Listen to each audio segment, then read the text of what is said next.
The street was squalid, dirty, on either side a row of rickety frame houses, leaning like drunken sailors one upon the other, warned idle trespassers of the character of the neighborhood. The few people who traversed it now in the autumn twilight walked quickly, and with many a furtive sidewise glance, as though in some ancient land of gnomes and ogres where, behind every wall, lurked an unknown horror. That is, all but young Fleming Metcalf Knibbs. It is doubtful that Knibbs could achieve the furtive if his life depended on it.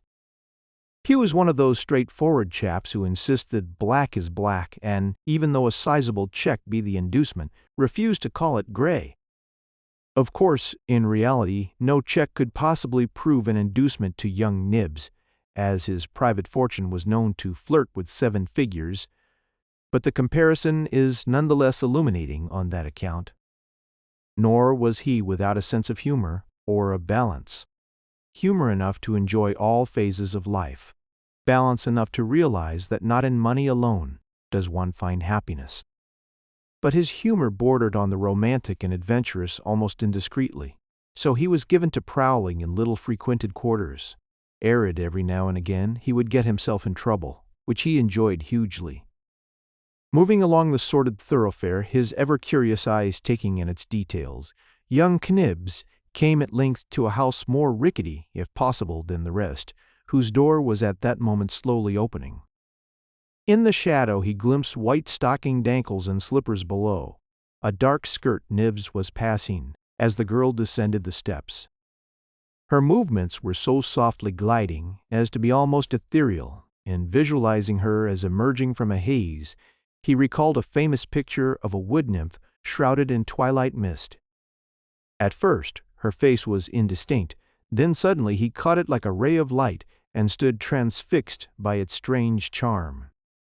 And now he saw her, quite unromantically, catch the heel of one slipper on the edge of a step and reach wildly for support. This impulsive movement sent the other slipper flying through the air. It described a graceful arc and landed on the sidewalk.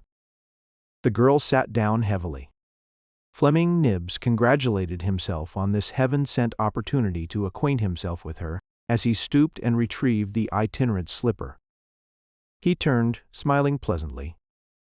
"Allow me," he said, and fitted it to her unshod foot. "Thank you." Her voice was drowsy, as though it were early morning and she had just arisen. He looked at her sharply. "You are not hurt?" "Not at all," she replied in the same monotone, getting to her feet. She was an extremely pretty girl, Knibbs noted again, and wondered at finding her in this contrasting environment. He fell in step beside her, inquiring meanwhile if he might escort her to her destination. "If you wish," she conceded. She was obviously tired, physically or mentally, or both. Fleming's interest was intrigued. And now they found themselves in a more populated section. The street grew crooked. Situated in the Tenderloin's heart, it turned and twisted convulsively, a veritable aorta of floating human derelicts, writhing toward the river, and a cheap amusement park on its banks. But the girl avoided the park, turning in an opposite direction.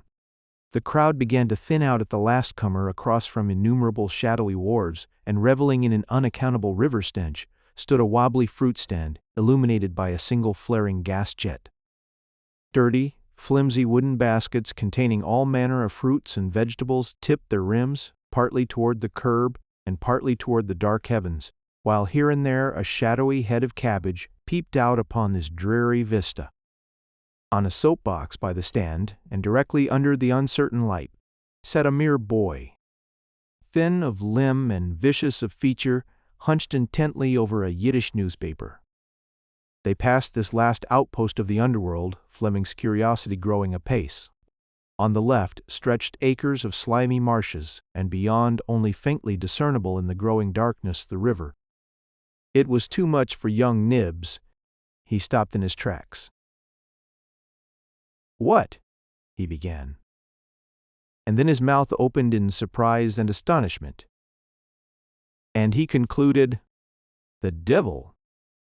For a blunt automatic had been thrust against his ribs, and the girl in the dark skirt and white slippers was talking to him in her soft, sleepy drawl. "Be still, or I shall have to shoot you." Then, deliberately, she set about frisking him.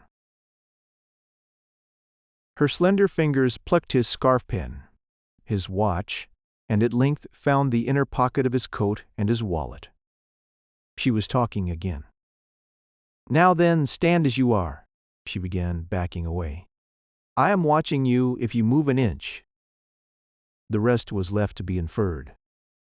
The click of her high heels on the sidewalk grew less and less distinct until it became inaudible. Whirling Fleming Knibbs dashed toward the corner. No one was in sight.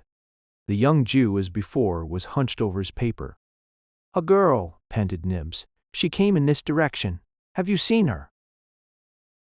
"I see no one," replied the boy sourly. Then, observing for the first time the well-groomed man before him, his trade instincts arose to the surface, and he became suddenly ingratiating. "Except," he emphasized, rubbing his skinny hands in anticipation, "my customers." Fleming's wallet was gone, but he still had some change. One hand went readily to his pocket, emerging with a bright $50. "Here is the price of a dozen apples, my boy," he said. "Eat them yourself. Now which way did she go?" The youth pocketed his reward, pointing meanwhile to one of the numerous small streets opening on the waterfront. Before he could speak, Knibbs was off, doing 100 yards in 11 flat. He came to a thoroughfare with car tracks. The girl was nowhere in sight. In the distance, the vanishing lights of a trolley winked at him derisively. "Gone," he exclaimed in disgust. Then, brightening, "But wasn't she a peach?" He caught the next car, intending to return home. When seated, he mentally inventoried his losses. There were several $100s in the wallet. The pin was worth $500, and the watch another $100.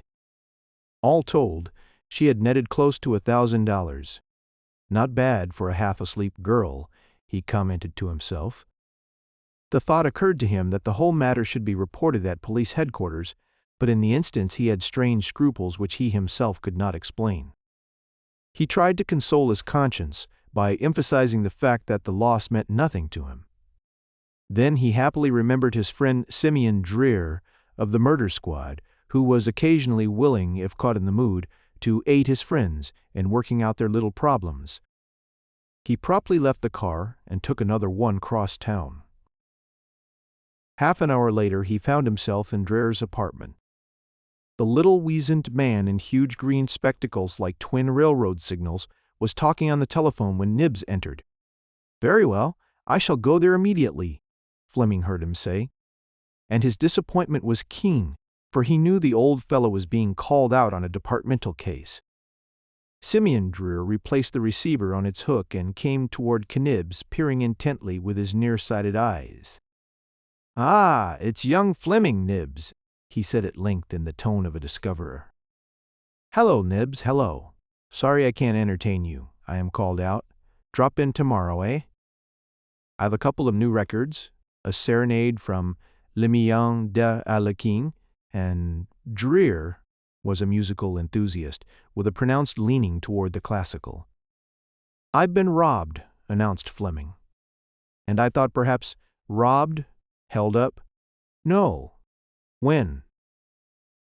"Not an hour ago." "This is interesting."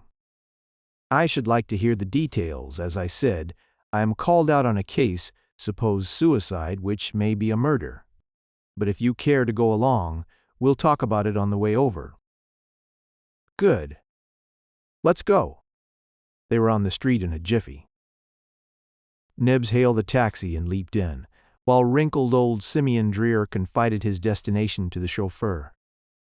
Shortly, they were bowling along at a good speed, with Dreer sitting quietly listening to his guest's story. When it had been concluded, the murder squad man chuckled.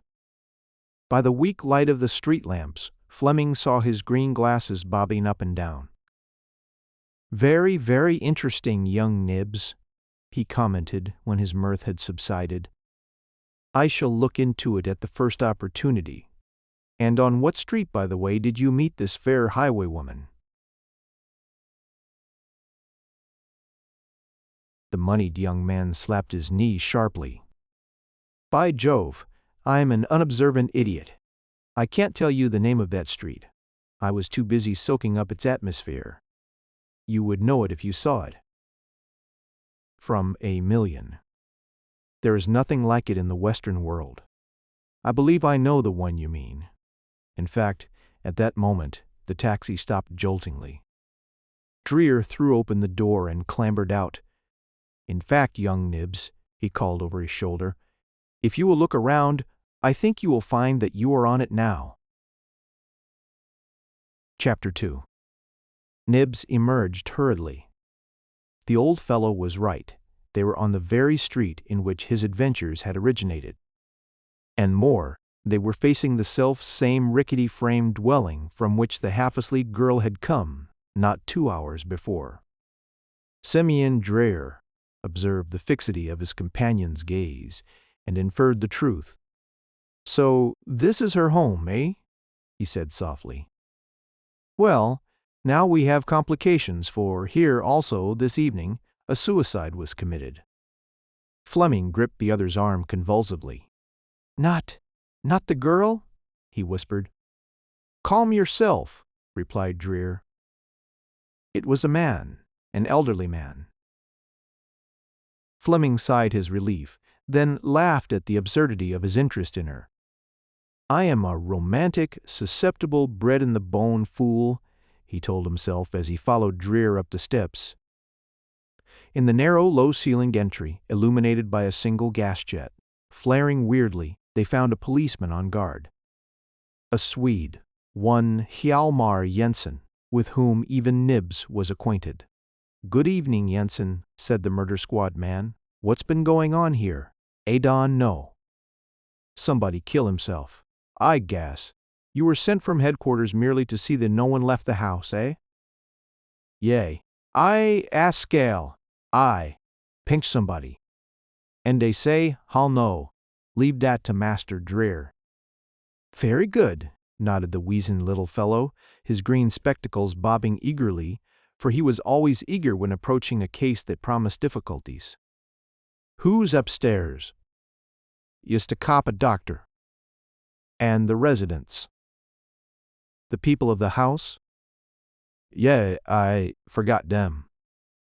Dreer waited for no more, but clattered up the uncarpeted stairs with Fleming Knibbs at his heels. A light in the front room drew them. They hurried past a bluecoat at the door and stood for a moment on the threshold, taking in the scene. The body, covered by a sheet, lay near a small table in a corner of the room. In addition to the table were only 2 other articles of furniture. One, a bedstead on which reposed the gaunt figure of a man of perhaps 50, the other a chair, and seated on the chair, her eyes partially closed, was Fleming's half-asleep girl. Knibbs drew in his breath sharply. The girl did not look up. She was apparently unaware of their entrance. The physician approached. "I am Dr. Collier," he said. "You're from headquarters, I take it." Simeon bobbed his green glasses again, peering up at the tall MD with his little, nearsighted eyes. "Dreer's my name," he remarked. "There is a suicide here, I understand, Doctor. What do you know of it?" "Merely this, that the officer on the beat heard a cry and ran in here to find this man." He indicated the white-sheathed form on the floor with a knife in his heart. "I was summoned, pronounced the fellow dead, and now your men are detaining me, in spite of the fact that I have a practice waiting." "One more question. About the man on the bed. What's his affliction?" "Paralysis. Can't move about. Impossible. Only his neck and arms are free." "May I have your card?" "Certainly." The physician extracted one from his vest pocket, extending it under the old fellow's nose. "Thank you, Haggerty. Show the doctor out." Dreer swung on his heel, went to the bed, and sat on its edge. "Tell me," he requested of the paralytic, "what happened here?" The invalid passed a hand over his deeply set black eyes, as though to clear his vision. Then he removed it and waved it weakly toward the corner. "This man, John Ulrich," he began, "is my cousin, like my daughter and myself. He has seen much misfortune. He came in tonight, broken-spirited, and stood at the foot of my bed, and told me he was going to end it all. I tried to reason with him, but he wouldn't listen. On the table lay a knife, one John had brought with him from the East Indies. When he stoked on a British steamer, he walked over and picked it up. Frightened, I cried out at the top of my lungs, but that merely frenzied him, and he drove the blade to its hilt in his breast. You know the rest. And your daughter? She was here at the time, weren't you, Lola?" The girl nodded. It was no more than a tired little inclination of her pretty head. Knibbs could not help pitying her. The questions continued. "What is your name?" "Bastian de Brunner." "How long have you lived here?" "Less than a month." "And previously?" "Australia, millimeter," mumbled Dreer. Then he arose quickly, went to the corner, and threw the sheet aside. The body of John Ulrich was fully 6 feet tall and solidly constructed. His face, though somewhat distorted, revealed plain, rather commonplace features under a shaggy beard. His shirt was darkly stained where the knife had penetrated. The weapon itself, however, had been removed and lay on the table. It was, from all the evidence, a plain case of suicide. Motive poverty. Yet doubt might be readily cast on the motive. For had not this girl Lola returned earlier in the evening with upward of $1,000 in loot taken forcibly from Fleming Knibbs? Was it likely, with this wealth in her possession, that she would allow a member of the family to kill himself because of dire need? No, it wasn't likely. Still, Simeon Dreer went to Knibbs and whispered, "Talk to her, while I engage her father. Ask her if she remembers you, hint about the robbery, and watch her face." Fleming approached. The girl took her hand and drew her to one of the small windows overlooking the street. By the light of a corner arc lamp, they could see directly below the half-rotted wooden steps on which she had slipped. Knibbs pressed her hand gently. She looked at him. "Do you remember me?" he murmured. "What?" Her tone was as listless as before. "Do you remember having met me before?" She gave a little negative shake of her sepia-crowned head. And then, trailing after a long-drawn, "No, oh," Knibbs waxed a bit impatient. This feminine Jessie James was either consummately clever or genuinely half asleep. Her features hadn't yielded the slightest sign of recognition. He decided to be more explicit. "You know," he said, "I was robbed this evening by, of all persons, a pretty young lady, robbed of a watch and scarf pin and $300 in currency." "Were you?" she sighed. "Yes, I'm sorry." "Are you really?" "Yes." "Then perhaps—" he lowered his voice still more. "Perhaps you can tell me where they are." She smiled very much as a child smiles in its sleep. "How absurd," she said. "I am not a clairvoyant." Fleming figuratively threw up his hands at the hopelessness of learning anything from her. She was maddening. Without further questioning, he strode to the door. The detective, observing this, met him in the hall. "Well, young Knibbs?" he queried hopefully. "She's the image of original innocence, or original sin, God knows which. Doesn't know a blasted thing about my holdup, never met me. And all that. Oh, what's the use?" "A phrase not in my vocabulary," replied Dreer. "Do you want me to arrest her?" "Heavens, no. Send a girl, particularly as pretty a girl as she, to jail. I'd rather lose a few thousand more than do that." "What do you want me to do?" "Get my trinkets back." Dreer became speculative. "She may have carried this thing out on her own initiative, without the knowledge or consent of her parent, in which instance it's hardly likely she would bring the loot home with her," he muttered. She's been to a fence, no doubt. However, I'll have Jensen search the house and report to me tomorrow. There is nothing we can do now except perhaps make undertaking arrangements. This other affair is plainly suicide." They filed down the stairway, pausing at its foot for another chat with Hjalmar Jensen. "My boy," said Simeon Dreer to the big raw-boned Swede, "I know you are a careful, conscientious officer. I know you are thorough, and I have a little job here that requires thoroughness more than anything else. It's only a sidelight on the suicide, but it may succeed in recovering some stolen personal property, and there is always a reward attached to that sort of thing, you know. Now, Jensen, I want you to search the shack from cellar to garret for a diamond scarf pin shaped in a question mark, a Gruen watch, and an alligator wallet containing $300 in bills, and a motor car license made out to Fleming Metcalf Knibbs. Do your best to uncover these or anything else of interest. Incidentally, you might call in the matron from the 22nd District Station and have the girl searched, preferably without the knowledge of her father. When you are quite through, you and Haggerty may leave. Tell De Brunner we hold his household blameless, that the evidence of suicide is satisfactory to the department, and he will not be intruded upon again, though, of course, the final judgment is in the coroner's hands. Meanwhile, we shall summon an undertaker. Goodbye." And they went out. Chapter 3. Knibbs was awakened about 9 o'clock the following morning by the ringing of the telephone bell. He rose, grumbling between yawns, and wended his barefooted way to the instrument. "Hello," he said briefly. "That you, young Knibbs?" asked Dreer's voice at the other end. Fleming's sleepiness vanished.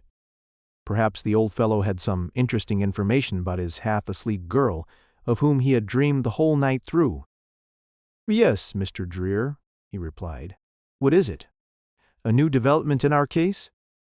"No. It's about the suicide." "But I knew you'd be interested.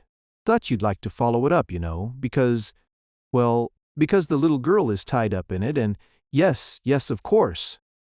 "What have you found?" "A meager clue. It may and may not be of importance." Dreer was always modest. "If you care to come over, we'll examine its possibilities together.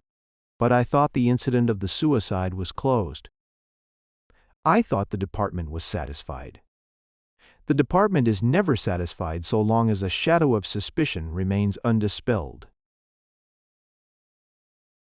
To be brutally frank, young Knibbs, there is a possibility that Lola de Brunner murdered the man Ulrich. "No?" "Yes, a possibility. I do not say it with assurance, and I hope, if only because of your interest in her, that it proves untrue. But it is there, and cannot be avoided. As I said, if you care to come over, wait for me." "I'll be over in a jiffy," cried Fleming. He slammed the receiver on its hook, and a moment later was getting into his clothes with reckless haste. The girl Lola had taken a peculiar hold on him, though the unusual circumstances of their meeting, not to mention the depressing incidents which followed, were certainly not on their face, at least of a nature to awaken the finer instincts.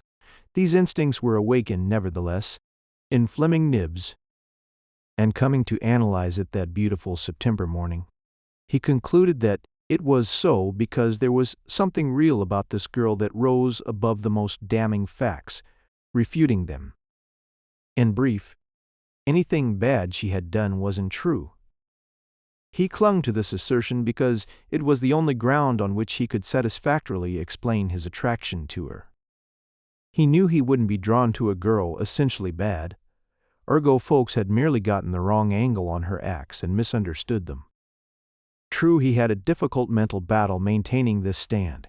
Inevitable logic came forward again and again, arguing, if a man approached you on the street, thrust a gun in your face, and relieved you of your valuables, he would be a thief, wouldn't he? A common highwayman.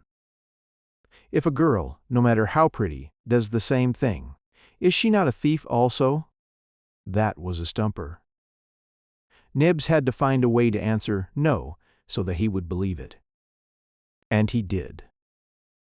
But how he did is beyond the comprehension of any, save those who, too, are under the spell of some lovely young woman. Fleming Knibbs sacrificed breakfast that morning in his eagerness to see Dreer. Just 45 minutes elapsed between the ringing of his phone and the instant he walked unannounced into the detective's strangely cluttered library. Simeon Dreer was seated with his ear close to the phonograph, listening dreamily to the strains of Les Millions d'Arlequin. As his visitor entered, he raised his hand without turning in a request for silence. Knibbs sat down and waited impatiently for the music to cease. When it did, finally Dreer, muttering "Beautiful, beautiful," put the record away with great care and deliberation before joining his guest. Then, fumbling in his pocket, he brought forth an envelope. "This," he said, "was found by my good friend Jensen, and earned him a $5 bill." "And this was all he found?" queried Knibbs. "No sign of the watch or scarf pin?" "None." The girl asked him, you see, to help move her father to a back room, which he did. Afterward, he discovered this missive under the pillow. Tactfully maintaining silence, he brought it to me. Of your trinkets, however, young Knibbs, there was not a sign. Fleming looked at the envelope. It was addressed in a rangy scroll to Bastien de Brunner, and bore an Australian postmark dated 6 weeks earlier. Within was a sheet of linen letter paper. He drew it out and read, "Dear Bastien, by the time this arrives, you should be snugly fixed in your new quarters. I have no difficulty picturing you there, silent of course, perhaps even brooding, but just as active in thought as ever. How is Lola? Ask her for me. If the Trans-Pacific trip succeeded in lessening the intensity of her hatred for our mutual friend John Ulrich. I am still with the old Smith and Townsend outfit, though I'll admit the routine is getting to be drudgery. Some day I may clear out for the States myself, in which event you may be sure I'll look you up, trusting your health is improving. I remain your friend and admirer Cassius Wynne." Knibbs glanced at Simeon Dreer, frowning. "So you think, because she entertained a dislike for the man Ulrich, that she killed him, and that her father is protecting her with his suicide story. A natural assumption, isn't it?" Fleming, being reluctant to admit it, remained silent. "Young Knibbs," continued Simeon, "at what hour did this girl hold you up?" "About 9, I should judge." "And how long do you think it would take her to return home from that spot, provided she went directly by trolley?" "No more than 15 minutes. "Then she could have been home at 9:15? "Easily. You've considered, I suppose, that the stabbing occurred at 9:20? Fleming avoided the detective's gaze. He felt that by defending the girl he was putting himself in an awkward position, yet in his heart he knew he would go on defending her to the end. And the end, what would it be? Finally, seeking an argument on which to pin his dwindling hope, he asked, "How can you be so sure of your time?" "Easily. There is a small grocery store on the corner, and in its window hangs a clock which Officer Haggerty is in the habit of consulting as he swings around his beat. It was exactly 9:20 by that clock when, as he passed the window, he heard de Brunner's cry. Lola, it would appear, had been home 5 minutes. Knibbs winced. Then, suddenly struck by an idea, he leaped to his feet. "But if she returned directly home after leaving me, the stolen property must have been in her possession," he cried. "And as it wasn't in her possession, she couldn't have returned directly home, and must have arrived after the deed was done. That clears her of all suspicion." He sat down in an exultant glow. Dreer lay back in his chair and laughed heartily. His green glasses flashed in the morning sunlight pouring through the open window. "The profession lost a genius when you took to clipping coupons for a life work," he chuckled. "My boy, consider these facts. All fences do not live miles away from their co-workers. They may even live conveniently near. In which event the girl could have dropped in without losing more than a minute or two. Besides, it would be foolish for either of us to try to prove her absence at the time of the tragedy, for in addition to her father averring her presence, Haggerty found her in the room when he entered. My chief reason for questioning you concerning the hour of the holdup was to establish a limited area in which her fence might be located, for I believe she employed a fence. He may really be more guilty than she, and if we find him, it may lead to a clearing of the whole mystery. I am beginning to sense a link between the robbery and the stabbing, and I am glad, after all, that you didn't allow me to arrest her last night. Now she can be watched, you know. Young Knibbs, the musty old saying, murder will out. Fleming was decidedly pale. I think you do her an injustice, he muttered. That's just what I am trying not to do. If she isn't guilty of wrongdoing, she deserves to be cleared in our sight, and if she is, he left the rest to be inferred. And on the whole it carried a sinister meaning with the shadow of the dreaded chair looming in the background. Chapter 4. Knibbs left his friend Dreer's apartment in a depressed frame of mind. He felt that if his half-asleep girl proved as black as circumstances had painted her, he could no longer entertain faith in humankind. Also, in this indigo mood, he nursed a slight resentfulness toward Dreer for casting additional suspicion upon her and reflecting deprecatingly upon his deductive ability. He would show the old fellow this affair wasn't over yet. The truth was still hidden from them. Thus steeped in his musings and not fully realizing what he was doing, he signaled a passing taxi. Within, he sat chewing the cud of his thoughts as the constricted city landscape flashed by. 20 minutes passed. At length he felt the machine stop and heard the chauffeur's voice. "Here you are, sir." He looked up. The taxi was standing before the little grocery store which Dreer had described. Then Fleming Knibbs remembered that with some vague idea of accumulating additional facts, he had ordered to be driven into Lola's neighborhood. He paid the man and stood idly watching him drive away. He didn't quite know what to do, where to begin. Uncertain as he was, he started to walk around the block, hoping a course would suggest itself. He passed the shabby De Brunner residence slowly.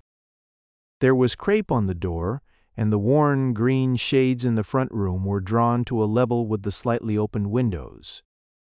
At the next corner he swung to the right. Shortly he came to an alley lined with drunken fences and battered slop cans. On the impulse, he entered it. He knew he would find the De Brunner backyard.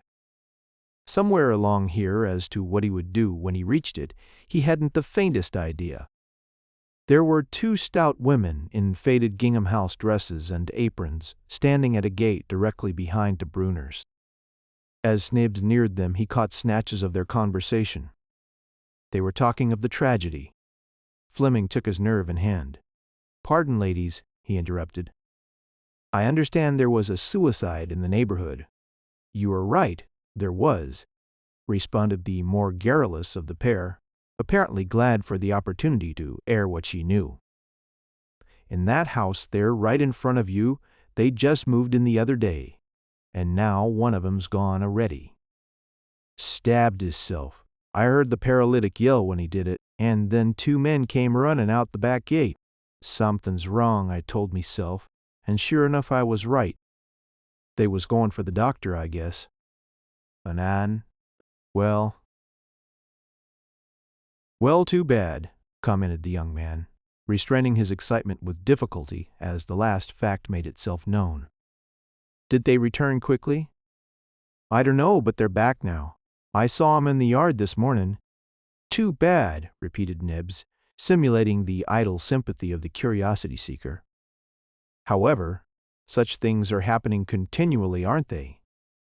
And nodding and tipping his hat, he moved on, picking his way between cans until he again reached the end of the alley. But he looked cautiously back within a few minutes, and, finding the women pound one, retraced his steps.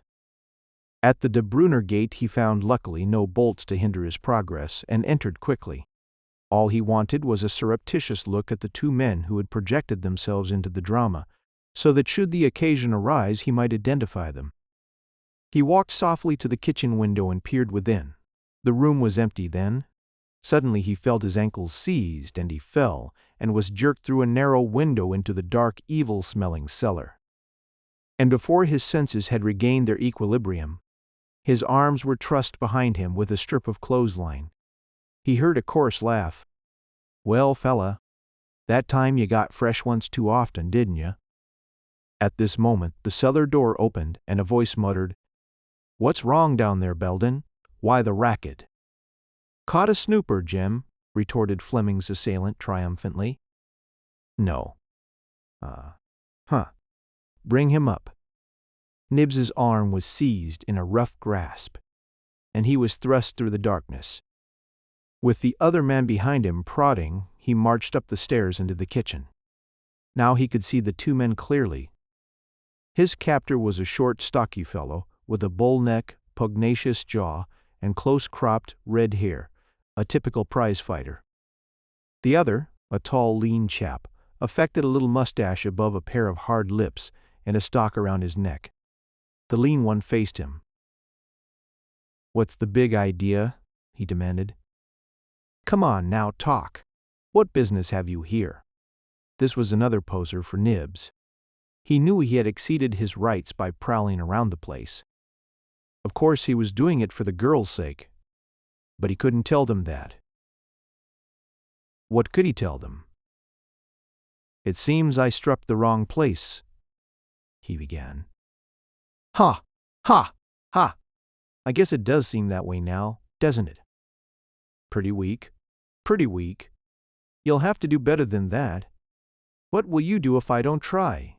Turn me over to the police?" "Not a chance. That would be an easy way out for you, wouldn't it?" He winked slyly. "No, fella, unless you can explain. I imagine old De Brunner will keep you here a while. He likes company, and he has a way with him that may win a confession from you. Suppose you come with me and see him now." With the lean man leading and Red Head bringing up in the rear, they trailed upstairs to a back bedroom. Bastien de Brunner, the paralytic, lay with several pillows propped under his head, reading a newspaper. He looked up as they entered. "We caught this fella," said the tail one, as though he had had a hand in it, "prowling in the yard." With his deeply set dark eyes, de Brunner studied Fleming Knibbs. "You were here last night, weren't you?" he asked. Knibbs refused to answer, though he knew the sick man was not deceived. "What do you want?" de Brunner continued. Still, Knibbs maintained his silence. "Bring him here." The command came in a hard, inflexible tone from among the pillows. The lean spokesman and his companion leaped to obey. They half-carried Knibbs to a chair beside the bed. Fleming found himself looking squarely into de Brunner's eyes. "Go," said the paralytic to the two men, lingering in the background. They went. Knibbs felt the other's eyes boring into him, and he glared back defiantly. No words were spoken. It was a battle of minds. De Brunner's pupils seemed to glow like coals, and his whole attitude was of striving for domination. It came to Fleming at that dramatic moment as he fought back, that Bastien de Brunner possessed hypnotic power, and a thrill of fear coursed through him. He suppressed it quickly, concentrating every force into his staring eyes. He must hold his own. He must not allow himself to fall under the spell. Absolute silence prevailed in the room. Slowly, Knibbs became conscious of a numbness in the legs. It grew upon him an inch at a time, crawling like a snake, past the knee and upward. He became desperate, frantic. He tried to shout for help, but no sound issued from his lips. He tried to tear himself from the chair and dash from the room. But his muscles were immovable, refusing to obey the mental impulse. Vaguely, Knibbs marveled at this. It always had been his impression that hypnotic control of an unwilling subject was impossible. Obviously, de Brunner possessed an extraordinary power, Then a sudden calmness swept over him as he realized that fear would only undermine his resistance, thus adding to the other's strength. Though this was his first experience with hypnosis, and he was accordingly handicapped by a natural awe of mysterious unknown forces, he now coolly rallied all his faculties to defense, and once again clearly met De Bruner's gaze. And then the door opened and Lola entered bearing a tray. It was this interruption, plus Fleming's rally, that spelled defeat for the paralytic's initial stupendous attempt at controlling his captive's mind. Without a word, he removed his gaze and sank deeper among the pillows. "Send Jim up," he said in a normal voice. Lola set the tray on a bureau and, going to the door, called softly below. Shortly, the tall, thin-lipped fellow sauntered in. "Make this man secure in the next room," ordered De Bruner. "I want to see him later. Needn't gag him unless he gets noisy." The chap called Jim yanked Knibbs to his feet, and then they were in a small, bare room furnished only with a cot. Silently, Jim pushed his helpless charge on the cot, stretched him out at full length, and made him fast to the frame with stout ropes ably knotted. "Guess that'll hold you a while," he grinned as he departed. Chapter 5. Knibbs lay there the balance of the morning, and far into the afternoon occasional footsteps passed the door, going to or coming from the back room. Then there was a prolonged silence, and Knibbs thought he detected snoring. Fleming's position had now become not only irksome but decidedly uncomfortable. He was stiff from lying so long in one position, and his legs and arms ached where the ropes had chafed them, for he had done considerable twisting and straining in spasmodic endeavors to free himself. Quiet having descended upon the mysterious household, he determined to make one last great attempt toward this end. Gathering all his reserve force in the effort, he drew his arms together and his knees up. The ropes held. He increased the tension gradually and felt a thrill of exultation. His right arm was loose. His freedom remained but a matter of minutes. Fleming Knibbs was casting off the last of his shackles when his anxious, roving eye observed the door opening silently. Transfixed with horror, he waited. A figure slipped in and approached the cot. It was Lola. Knibbs breathed easier. He arose and held her arms. "Why are you here?" he whispered. "What do you want?" For a moment, in his highly excited state, he doubted her. The next moment, he was ashamed of himself. "I've come to help you," she replied softly. "De Bruner is asleep. Jim and Belden have gone to hire an auto. They intend removing you to a place where there will be less likelihood of the police finding you. By your attitude and appearance, De Bruner believes you a wealthy man about town who finds sport in traveling around with detectives. And he has designs on you. Just what, I do not know. He may hold you for ransom, or it may be that he intends gaining mental control of you as he has me. He's the devil incarnate," she concluded vehemently. "You must escape him." "But isn't he your father?" "Thank God, no. I was once at least of a good Belgian family, the family of Langlois. But I lost everyone and everything. I held dear early in the war. Distracted, I fled to Australia, where I obtained employment as secretary to the manager of the Smith and Townsend Circus. It was before the full seriousness of the war had been realized, and many men, particularly the older ones, had no thought of entering service. De Bruner was one of these. He was a versatile performer, a daredevil, who provided half a dozen acts. But one day he took a chance too many, and dropped from a trapeze, injuring his spine. It was then he fell back upon, and developed a latent hypnotic power, and I became his slave, doing his bidding, no matter what. Oh, I hate it. I hate it. If I too could only escape. But I cannot. He controls my body and my soul, and I am fearful of him. Deeply interested and excited by this personal narrative from the girl whose sweet face he had learned to adore, Knibbs forgot his surroundings, forgot his desire to escape and the need of haste, and probed for more. "When you are under the spell, Are you fully aware of what you are doing, Lola? He used her name reverently. Yes. But faintly, as in a dream. Oh, I know I robbed you. I recall the details hazily, but I could not tell you last night with De Brunner there and the officers. Being unable to do so himself, he intends using you to carry out his criminal designs, making you his unwilling automaton, and hiding from the law behind your skirts. Isn't that it? She shrank back as though struck, then, strangling a sob, braced herself. Of course, it is plain, yet no matter how much I fear the consequences of my acts, I fear him more. Oh, I wish I were dead. Please don't say that.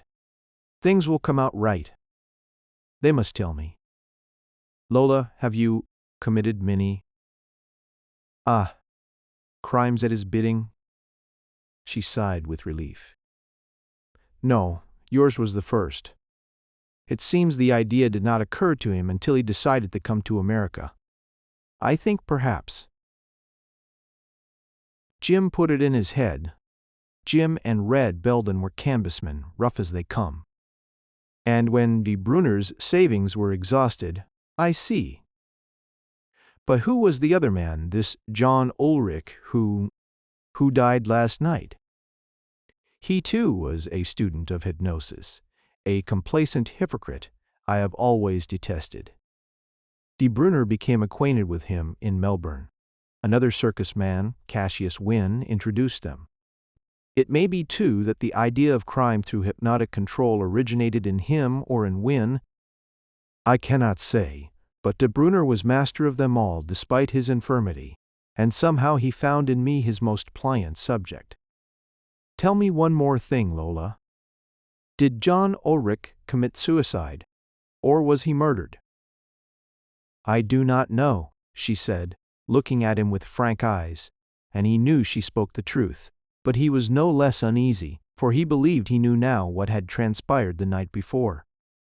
I had just returned and in a sort of stupor was mounting the steps when someone screamed. I went in and laid the loot on the bed. Jim and Belden were standing staring down at Ulrich. De Brunner said something in a sharp tone. Then Jim took the loot and both of them went out quickly. I saw no more of them until this morning. Knibbs welcomed the projection of other suspects on the scene. It relieved him to think that, if Ulrich was knifed, either of the ex-circus men might have had a hand in it. But he had recurrent thrills of fear, for it may have been that Lola's remembrance of that waking dream was incorrect, and that, after all, she had committed. No. Heaven forbid! He took a short step toward her. I think I hear someone at the front door, he hissed. Let's get out of here. No. I'll not go alone. You must come too, Lola. I'll care for you. No, it is impossible. You were right. There is someone below. Hurry. Oh, if I only might. But I cannot. I feel those invisible ties, and they're too strong for me. Go now, please. The closing of the vestibule door reached them distinctly. There was need of haste. Knibbs cast one last pleading look at the girl, saw the uselessness of petitioning her further and determining to return later with the police department at his back, stooped and kissed her full upon the lips. Then he threw open the door and stepped into the hall. He had delayed a bit too long. He stepped squarely in the path of the two canvasmen. Chapter 6. And then Knibbs had his hands full. He met Jim, the lean fellow affecting the chaplain mustache, with a crashing blow in the face that sent him reeling back against his companion. And he followed this up, launching himself like a tiger at the other's throat. He made the silk stock his target, hoping incidentally that the force of his attack would carry them both to the floor. But unfortunately Belden had braced himself against the balustrade, which caused the whole tide of battle to turn. Jim met his leap squarely, and shortly both were on him. There was a crash, a great tangle of flashing arms and legs on the floor, the sound of blows, and at intervals above it, all the awakened paralytic's voice calling to Lola. Knibbs was putting up the fight of his life, and the fact that glorified his efforts was that he was not fighting for himself alone. It wasn't only that he defended himself against kidnapping or resisted being trussed again on that cot. It was something bigger and finer. Substantially, he was fighting for the woman he loved.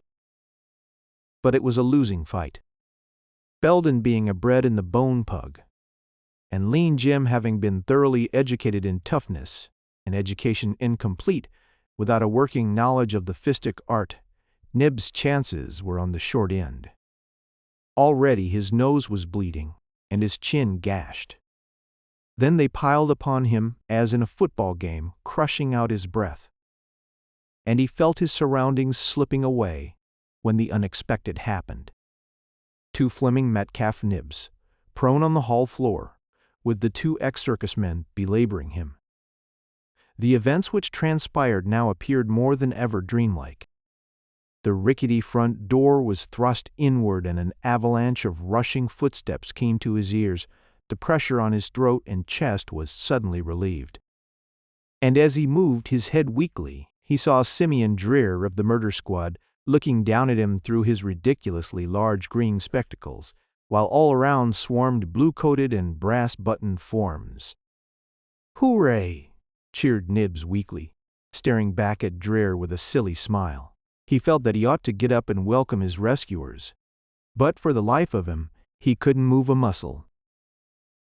At an order from Dreer, an officer got him under the arms, and then he found himself standing on shaking, uncertain legs, one hand on the balustrade post, the other moving across his forehead.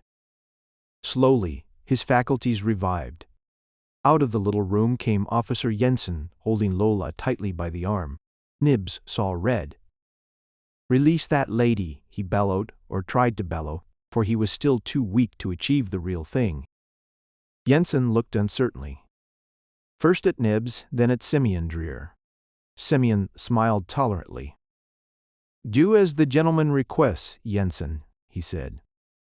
It was done, whereat those remaining in the hall proceeded to the rear room, where the discomfited ruffians and their leader were under guard.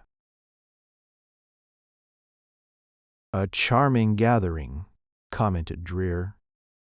"At what hour is tea served?" "Sir, your sarcasm is anything but appropriate," said the paralytic from among his pillows, pretending righteous indignation, though his face was livid with wrath. "By what right do you force your way into my home at this very moment, a house of death?" Dreer maintained his nonchalance. "If it were not a house of death, I should not be here," he replied, "though it appears fortunate for Mr. Knibbs that I happened along when I did. However, his rescue was incidental and secondary. I have come after the murderer of John Ulrich." "The murderer of Ulrich? What do you mean?" "My English is clear, I believe." "I am sure you understand me, de Brunner. If not, I shall be more harshly explicit. There is an ambulance waiting outside to take you away. There is a police patrol, too, and I might add, if I may be so indelicate, that were you not bedridden, you'd ride in the latter." "You charge me, sure, with the murder of John Ulrich." "Ridiculous." De Brunner's eyes narrowed to pinpoints. "Not altogether," continued Simeon calmly. "You won't deny, I take it, that you were once a circus performer, a versatile person, as clever on the trapeze as at knife-throwing." He paused impressively. The paralytic's face blanched. "I see you are on," he snarled. "How you did it, I don't know and don't care. You are a clever devil yourself, but neither you nor the Commonwealth shall have the satisfaction of administering my punishment." It was over in a trice. They saw his hand move quickly, convulsively, under the sheet. A spasm of pain crossed his face. His head jerked up. The muscles of his neck and shoulders tensed for a moment. Great physical strain was apparent there. Then he relaxed, and his head rolled to one side. Dreer leaped forward and threw back the covers. Evidence of Bastien de Brunner's act was sickeningly apparent. A dagger, The very one Ulrich was reputed to have brought from India was plunged to the hilt in his side. Quickly removing it, he drew the sheet up over the still form. "The state is satisfied," he said. "But how?" began Fleming. Metcalf Knibbs for the 100th time. They were in Dreer's cluttered apartment. Lola Langlois was seated in one of the spacious chairs with Fleming draped over its arm, gazing longingly down upon her. He had looked up just long enough to put his question to Dreer. The little man tinkered with his green spectacles a moment before replying. "I hardly know whether to tell you or not," he said. "The truth is, I shall probably sacrifice my professional reputation in your eyes by doing so, for the whole thing was so absurdly simple. You see, young Knibbs, after you left this morning, I made a second careful examination of De Brunner's letter from Cassius Wynne, and found the envelope not torn open but carefully cut. That implied one thing, didn't it? That De Brunner opened his mail with a knife. Of course, to do that, he has had at times a knife in bed with him. Suggestive, eh? But not complete. Dr. Collier's statement now returned to me. That although paralyzed, De Brunner's arms were free. Further illumination came when I learned upon inquiry that Smith & Townsend was not the name of a mercantile house, but of a traveling circus. Some showman in town supplied me with final details. They remembered Bastien de Brunner and his knife-throwing act. What more would the densest sleuth require? Immediately a picture of John Ulrich disputing de Brunner's power suggested itself. Perhaps Ulrich threatened to expose him to the police. At any rate, a lost temper and a hurtling knife terminated the incident in tragedy. It was Ulrich's death cry, not a call for help from de Brunner, that brought the police. And there you have it, you young Knibbs supplied equally as important information as I. However, in learning of this strange fellow's criminal intentions, Dreer arose abruptly and went to the phonograph, and shortly the strains of Le Mieux dans le coin filled the room. Sitting raptly by the instrument, he drank in every note. After a moment he appeared to have been struck by a thought. Unexpectedly he cut the record off in its prime, and, stealing a side glance at the youth and maid now busily engaged in whispered conversation, he left the room. Exactly 20 minutes later, his apartment bell rang, of which also Fleming, Knibbs, and Lola were blissfully unaware. Then Dreer's green spectacles poked their way through the door. Fleming had his half-asleep girl in his arms. No longer half asleep, however, for her lips were pressed to his in passionate surrender. The little man said later he never saw, and never expected to see again, so beautiful, so colorful a picture. He coughed. "Come in," said Knibbs, without looking up. "It's Hjalmar Jensen below," explained Simeon. "He says Red Belden and the man called Jim confessed to making off with your personal property and named the fence they had employed. He has recovered everything, young Knibbs, and wants to see you." "Can't," replied Fleming, briefly giving the chair a hitch so that its back was now to the door. "I am busy. Tell him to leave the Ingersoll and scarf pin in your care. As for the wallet, let him keep it." "And its contents?" "Of course. Pew. And Dreer. Yes. Invite him to the wedding. We can have him watch the gifts, you know." End of The Half-Asleep Girl by William H. Kofoed.